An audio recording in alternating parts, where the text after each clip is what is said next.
Bienvenidos al podcast. El Engranaje, un podcast industrial. Hola, ¿qué tal amigos del Engranaje? Estamos haciendo un episodio más hablando de energía. Le estamos dando continuidad al episodio anterior que abordábamos energías limpias y bueno, ahora vamos a hablar pues de energía en un contexto general nacional. Y para eso pues nos acompaña nuestro coordinador del Comité de Energía en AYEMAC y es el ingeniero Manuel Rodríguez. Ingeniero, muchas gracias por acompañarnos en este episodio. Gracias a ustedes, siempre un honor estar con ustedes presente aquí en AYEMAC. Gracias. Y bueno, también nos acompaña Julián Servín, el otro conductor del Engranaje. ¿Qué tal, Diana, ingeniero? Un placer estar aquí con ustedes en el Engranaje, en otro episodio, como siempre. Excelente. Pues bien, vamos a dar inicio. Nosotros nos quedamos con algunas dudas en relación a cómo estamos a nivel en país, ¿no? En nivel país. Entonces, pues platíquenos, ingeniero, cómo está el contexto actual de la energía eléctrica en el país. Bien, bueno, en este 2023 ya casi llegamos a 10 años que está vigente la nueva ley de la industria eléctrica que inició con la reforma energética con la administración anterior. Y eso ha llevado a hacer muchos cambios de fondo en la estructura energética del país, en infraestructura, en estrategias, en tarifas para todos los usuarios de los diferentes niveles. Y eso nos obliga y nos lleva con un objetivo general, el que se ha implementado esta ley, a cumplir compromisos internacionales, todos orientados a una mejora ambiental. De fondo, uno de los objetivos de la Ley de Industria Eléctrica es cumplir con compromisos de índole ambiental de carácter global. Entonces, eso es una responsabilidad que no nada más es por un cambio de la forma en que se usa la energía, sino también con ese objetivo de mejora en ese terreno. Ok. Y bueno, en esta parte también los socios, los que entrevistamos en el episodio pasado, como les decía, son de energías limpias y nosotros queríamos también pues conocer un poco cómo es esta transición en la que puedan cualquier inversionista, cualquier industrial empezar a migrar a utilizar estas energías amigables para el medio ambiente. ¿Cuál sería el reto que ellas o ellos se pueden enfrentar para empezar, como dice usted, a cumplir con estos tratados internacionales? De la parte ambiental. Sí, que ya lleguemos como a suplir un poco la energía que no es tan amigable para... Los convencionales. Así es. Bien.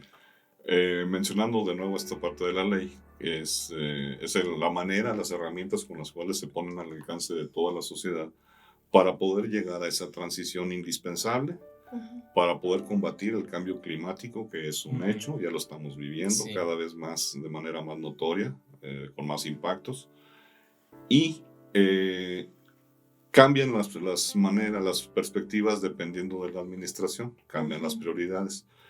Si bien cuando inició la reforma energética entran las oportunidades de participación de iniciativa privada, de oferta, de generación de energía, tanto a los usuarios industriales como a la misma Comisión Federal de Electricidad, a partir de generación que no es Comisión Federal de Electricidad.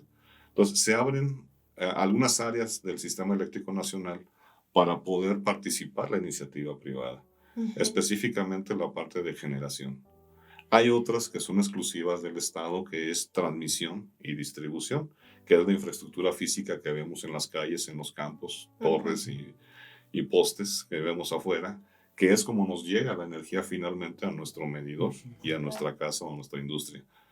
Pero atrás de todo eso hay nuevos participantes del sistema eléctrico nacional que pueden entrar a generar, a comercializar, a suministrar, que no son necesariamente la parte del Estado.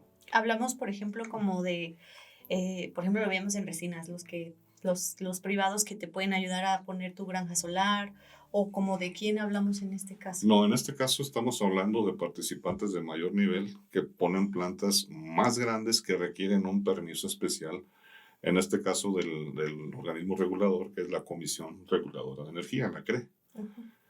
Y administrado, controlada por el CENACE, Centro Nacional de Control de Energía, que es como la torre de control de la parte del sistema eléctrico nacional. Esto prende, esto entra, esto se apaga, esto puede participar o no, depende del momento. Entendamos que la energía no se almacena en el sistema eléctrico nacional. Apenas están llegando posibilidades de entrar a temas de reserva. El uso de baterías todavía no es un factor importante. Entonces, la energía que se consume o que se necesita en determinado momento se debe de generar casi de manera instantánea en ese mismo momento. O sea, se genera y se consume. Entonces, entran generadores, salen, se sale con la carga que se está utilizando. Si se suelta esa carga, si se apaga, dejan de participar los generadores. Ahora, el tema es que lo que marca la ley es que primero deben de ser los generadores más limpios, de energía limpia y más económica, dando prioridad a ellos, y después los que van siendo cada vez más costosos o de otro tipo de tecnologías. Es ahí donde va cambiando la matriz de generación, se le llama cuando participan diferentes tipos, que si ciclo combinado con gas natural, que si fotovoltaicos, que si hidráulicos, que si energías fósiles. Entonces hay varias tecnologías que participan, pero van entrando y saliendo según prioridades de costo y limpieza, o ya se van necesitando más, pues van entrando de todos los tipos, ¿no? Y entonces la parte de costo final de generación va variando dependiendo del momento en esa matriz. Y eso se va integrando hasta que lleguemos a una evaluación donde las tarifas finales se van ajustando mes con mes al usuario de suministro básico o a la parte de el otro que es el mercado eléctrico mayorista, que hay clientes o usuarios finales que no necesariamente le compran a Comisión Federal de Electricidad, sino a otros comercializadores o suministradores. Pero son casos especiales, son grandes industrias.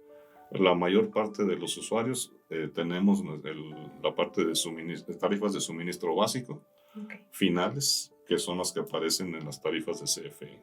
De uso doméstico. Uso doméstico, comercial, las de media tensión, alta tensión, pero que son suministradas por CFE. Y hay otras opciones que no las suministra CFE. Ok. Y bueno, ahora entrando más bien en un tema de atracción de inversiones, se ha escuchado mucho que está llegando mucha atracción pues de empresas o de países como China o otros países Estados que... Unidos. Ajá, pero ¿por qué escogen a México? O sea, esta es la inquietud, la duda que hay de estas inversiones que quieren apostar por pues generar una inversión que usen energía limpia, pero ¿por qué aquí en México? Sí, perdón, antes que conteste, para complementar un poquito lo que comenta Dina, creo que también se refiere a la parte de que se ve que luego de repente podemos escuchar que se habla de que México no es todavía suficiente en su generación de energía o viceversa. También hay lugares en los que se apuesta más por las energías limpias, hablamos de la geotermia, la generación de energía hidroeléctrica, incluso maremotriz, y me parece que hay esa generación de energía solar y todo. Entonces muchas veces también uno sabe si es por esa apuesta más a energías limpias o es porque es que se está viendo más esta parte de que realmente vayamos a tener suficiencia energética tanto para los que ya estamos y los que vienen. Bien, bueno, son varias preguntas en una sola. Sí. Es amplia el espectro de situaciones a considerar. La parte de la atracción de nuevas empresas, de nuevas plantas que quieren venir a trabajar a México, básicamente es porque hay una reconfiguración de intereses en estar cerca del consumidor final, que a final de cuentas es Estados Unidos. Entonces, el borde fronterizo vuelve a tener otro auge en la atracción de inversiones. Bien, luego, la parte de infraestructura.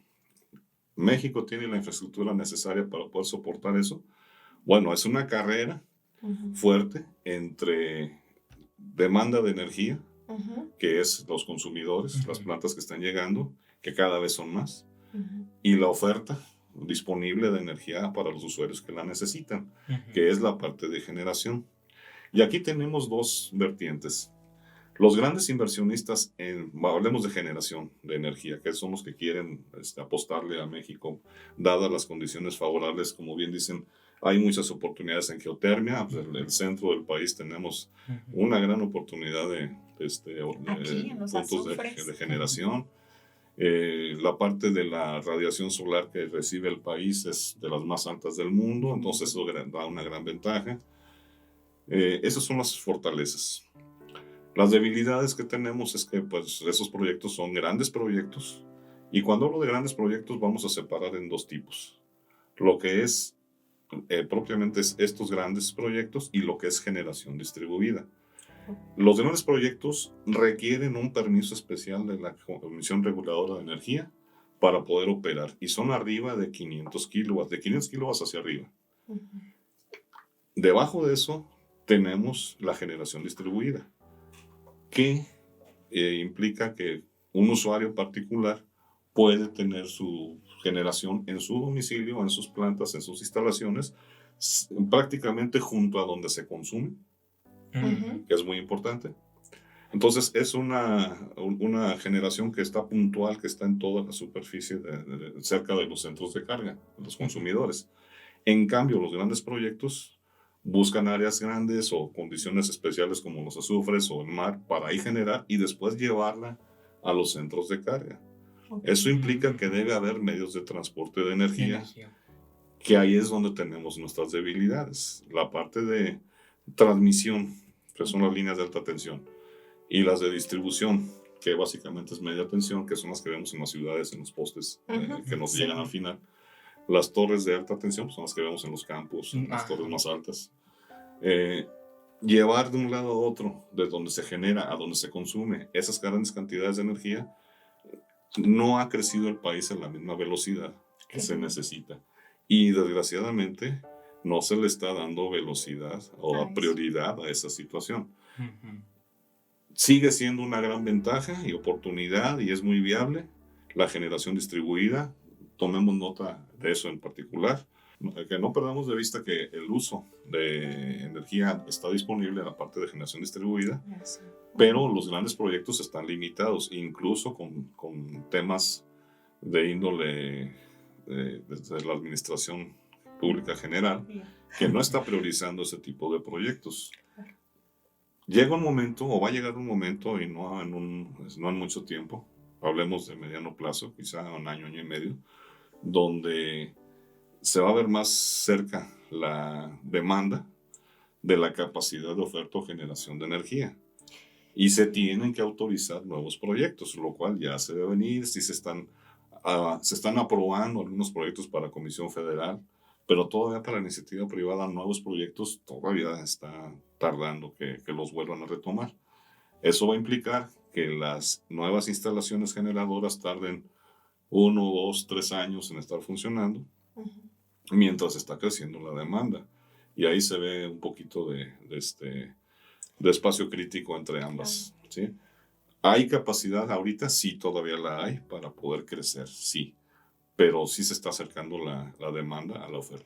Pues de hecho, tomando un poco el tema de la demanda, qué duro estuvo para las regiones de aquí de Michoacán el tema de que se quedaban sin energía durante 2, 3 días porque pues había apagones eléctricos, porque no era tanta la demanda de la gente que ya, hablando en un tema casa-habitación, pues que tronaban el generador, o no conozco bien los términos, pero... Sí, la subestación, una subestación. Ajá, sí. Entonces, pues desde ahí, ¿no? O sea, ya hablamos de que un ciudadano común, ya no tanto un industrial o una empresa, pues está para allá la demanda. Exacto.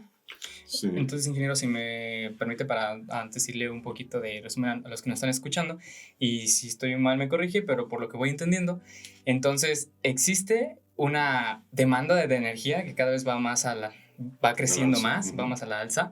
Existe la manera de generar energía, de ser autosuficientes, de que el país sea suficiente en su energía. Comenta de que hoy por hoy la hay, pero el problema que veo que usted nos comenta es un problema de infraestructura. Entonces, digamos que hasta ese momento existe la manera de hacer proyectos que permitan que esa demanda cada vez se solucione más la suministración de energía, pero falta infraestructura, hay que apostar más por nuevos proyectos e interesarse en la autosuficiencia eléctrica de nuestro país, bueno, en general de la energía de nuestro país. Así es. De hecho, el que lleva el control de la operación, mencionaba, es CENACE, Centro Nacional de Control de Energía, que mencionas como la torre de control del Sistema Eléctrico Nacional. Y dice, estos entran, estos salen, generadores, Entendamos que las diferentes tecnologías que hay para generar, no todas son coincidentes y no todas permiten estar presentes en el mismo horario. Por ejemplo, fotovoltaico, pues solamente cuando hay sol, ¿sí? Que no hay tantas nubes, que permite generar en esos horarios.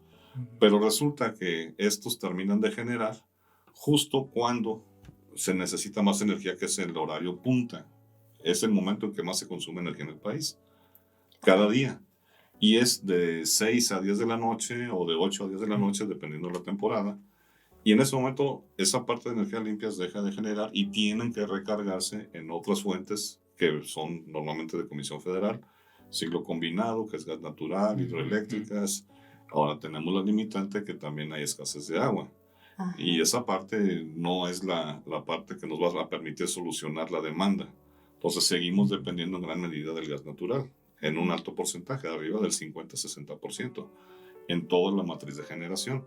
Entonces todos esos términos van indicándonos en qué momento se puede hacer un cuello de botella en el suministro para hacerle llegar a los que están solicitando, necesitando energía en sus instalaciones. Y el SENACE tiene un sistema que mide la diferencia que hay entre la demanda que se tiene y la capacidad disponible de generación. Entonces, cuando baja del 6%, que es lo que pasó la semana pasada, reportado por SENACE, real, porque hay elementos que decían que no era así, sí sucedió, confirmado, y hay en la página de SENACE hay un indicador que marca cuál es la demanda que está dándose en ese momento, y entonces ellos marcan si estamos en una condición de contingencia o en una condición de emergencia. No es frecuente, pero cada vez está teniendo, al aumentar la demanda, pues sí es un riesgo real. Como que cada año va para allá, ¿no? Pues cada año está aumentando.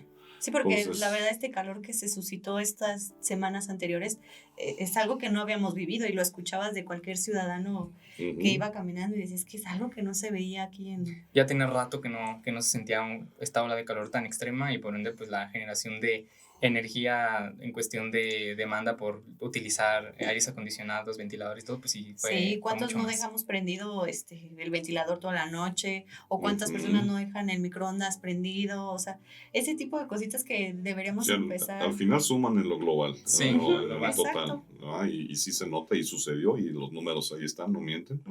Llegamos a un punto crítico y como dices, no es algo usual. Yo nunca recuerdo haber vivido una situación donde llegáramos a 40 grados centígrados y no es la más grave en el país, que se han llegado a 50 grados o más. Entonces sí es real, hay diferencias y tenemos que empezar a saber convivir con estas situaciones, pero también tomar acción para ahorrar energía. Claro, y no, como decimos, o sea, no te quedes con el cargador conectado toda la noche del celular, o sea, todo ese tipo de cosas que la verdad decimos, ay, y que, muchos pueden decir, no, es que eso que iba a impactar, o sea, es como, ¿cuánto puede generar? No sé qué, pero si lo multiplicas y en todos los millones de mexicanos que somos en el país. Pues sí, le damos durísimo a los números no mienten y se llegó a una condición de contingencia. Exacto. No de emergencia, pero sí de contingencia. Y en un caso extremo, ¿qué escenario veríamos si es ya un caso de emergencia? O sea, yo lo veo casi que a la vuelta de la esquina, o sea, de que ya estamos... Sí hay riesgo.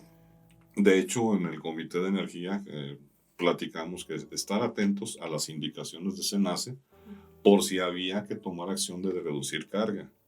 Okay. Vivimos una situación similar, opuesta por los términos climáticos, en el 2021, cuando hubo la congelación de ductos de gas. Al no haber ductos de gas que permitiera llegar el suministro a diferentes plantas en México, eso redujo la capacidad de generación.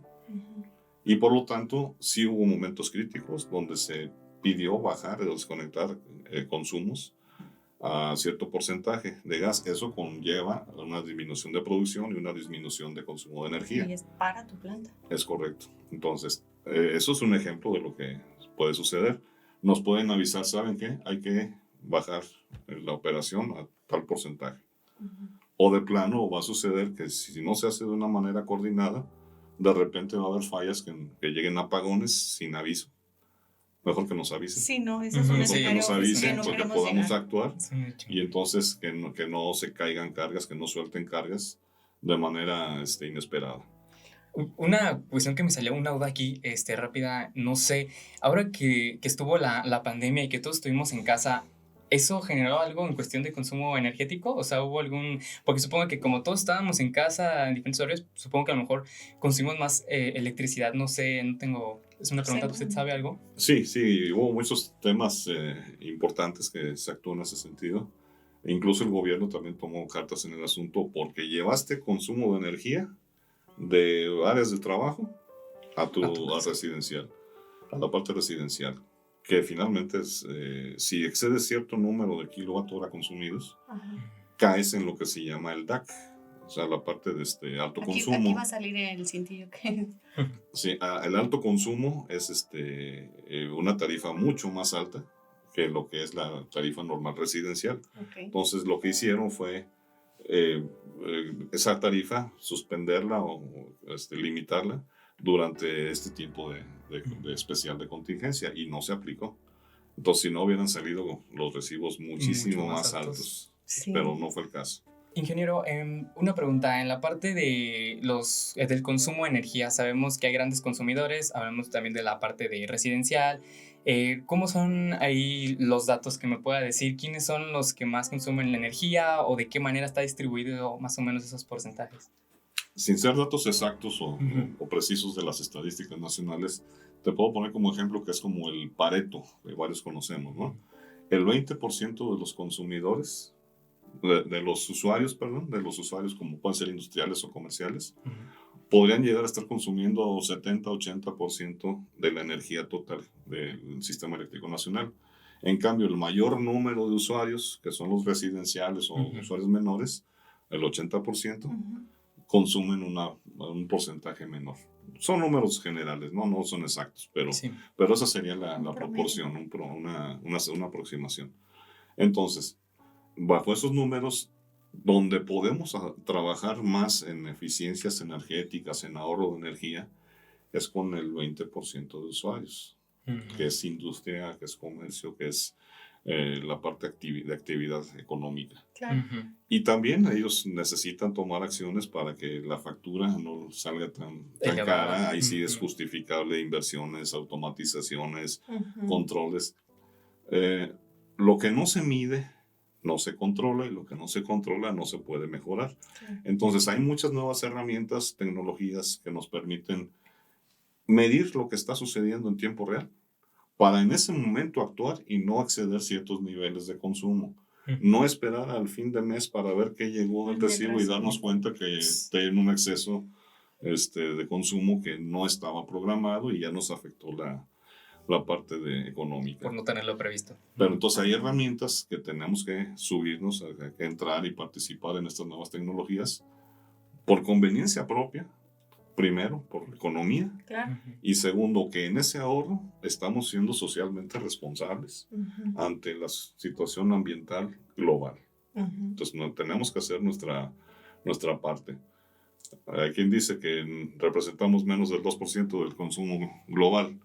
Pues sí, pero en el global está bien, pero aquí en corto espacio, en tu ecosistema, en tu contexto, estás afectando el ambiente, estás afectando la atmósfera, entonces tenemos que actuar para nosotros poder tener mejores perspectivas y a nuestros descendientes también. Sí, precisamente es esta parte de asegurar nuestra eficiencia energética hoy por hoy, para el mañana, para garantizar que las próximas generaciones puedan tener pues, lo que nosotros tenemos el día de hoy y también apostar por una parte más amigable con el medio ambiente. Son temas muy importantes los que nos está comentando, datos que son muy, muy, muy importantes analizar, tomar en cuenta y que las personas que nos están escuchando es muy bueno crear esa conciencia hablando de energía y de eficiencia energética. Sí, o sea, cualquier buena práctica que podamos aquí comentar, como lo que decíamos empecemos con uno y ya después pues nos vamos a los grandes, como también dice usted, empezar a comprar máquinas que se vale que te ayuden a mejorar tu consumo. Una automatización. Entonces, pues ingeniero, ya nada más preguntarle una proyección que tengamos para los siguientes años en cuestión de energía eléctrica, gas natural, cómo nos va a ir en distribución, porque también sabemos que la distribución del gas natural es compleja, dependemos de Estados Unidos. ¿Cómo nos vemos en los siguientes años?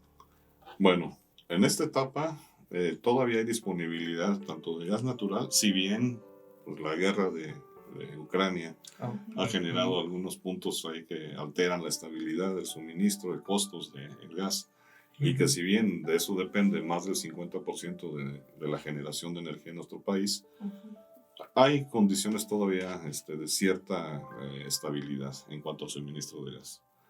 Hay que estar atentos, no hay que bajar la guardia, por supuesto. Sí. Y en cuanto al tema de energía disponible, generación contra demanda, sí tenemos que confiar en que la administración tome algunas estrategias diferentes para lograr ir a la par del crecimiento. Todavía no estamos en esa situación. Sí podemos ver algunos temas de contingencias, como ya mencionábamos hace un momento, pero pues vamos avanzando, hay estabilidad todavía y si pensamos que confiemos en que se mantenga, ¿sí? Hay oportunidad de invertir, sobre todo en temas de generación distribuida. Por supuesto, sabemos que no hay toda la confianza para el inversionista arriba de en los proyectos grandes, pero en generación distribuida sí es una muy buena opción. Entonces hay que considerarla y hay que valorarla. Claro. Y pues también un poco la llamadita de atención, ¿no? a las autoridades, a los gobiernos, para que pues empecemos también a migrar allá, teniendo la oportunidad de que sí se puede lograr una infraestructura, de que puedan empezar a pues ayudar al inversionista, al industrial, al comercio, para que vayamos hacia allá, o sea, todos hacia el mismo rumbo, con la misma sintonía. Y no se diga de nosotros como ciudadanos, o sea, también cuidemos la energía que tenemos en nuestro hogar, desconectemos cosas que no vamos a usar, apaguemos la luz, lo que decías tú de que no dejemos la luz prendida para que piensen que hay alguien en nuestra casa. Y que estás de vacaciones. O sea, todo ese tipo de cositas hay que empezar pues lo comentamos como consejo, pero que lo hagan nos ayudará a todos. Sí, claro, porque luego no podemos dejar también todo hacia las autoridades, también empieza uno mismo, esta conciencia, estar en la misma sintonía, y si todos vamos por el mismo rumbo, pues van a salir cosas muy buenas.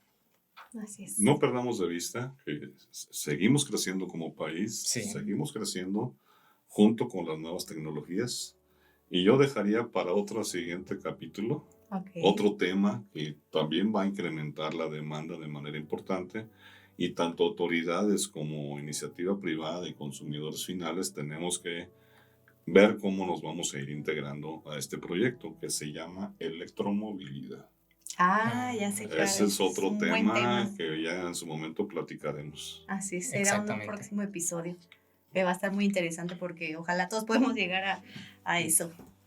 Investíguenlo. Queda pendiente. Sí.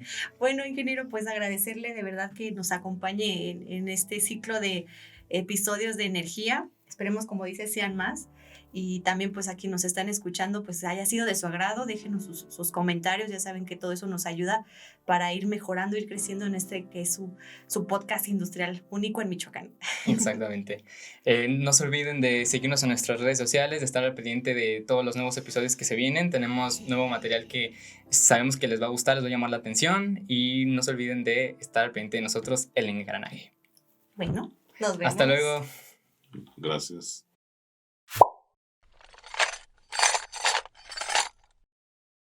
Las ideas y opiniones aquí expresadas pertenecen únicamente a sus autores y no necesariamente reflejan el punto de vista de AEMAC. AEMAC presentó El Engranaje, un podcast industrial. En un inicio, en un contexto general en el país. Entonces, pues ahí vendría nuestra primera pregunta, ingeniero, para saber cómo está la energía eléctrica en el país hoy en día. Bueno, el momento es de cambio, como casi siempre está sucediendo. Y tenemos además un tema de cambio por los compromisos internacionales. Repetimos el Sí, repetimos. No sé qué fue eso y deja también cerrar la puerta porque creo que sí se hace mucho eco. ¿Siguen grabando todo normal? Sí, pues sigue grabando. Es que, ¿qué fue Si eso? metes, no sé qué tronó, a lo mejor alguna... No sé qué pasó. Pues vamos a seguirle. Sí, porfa.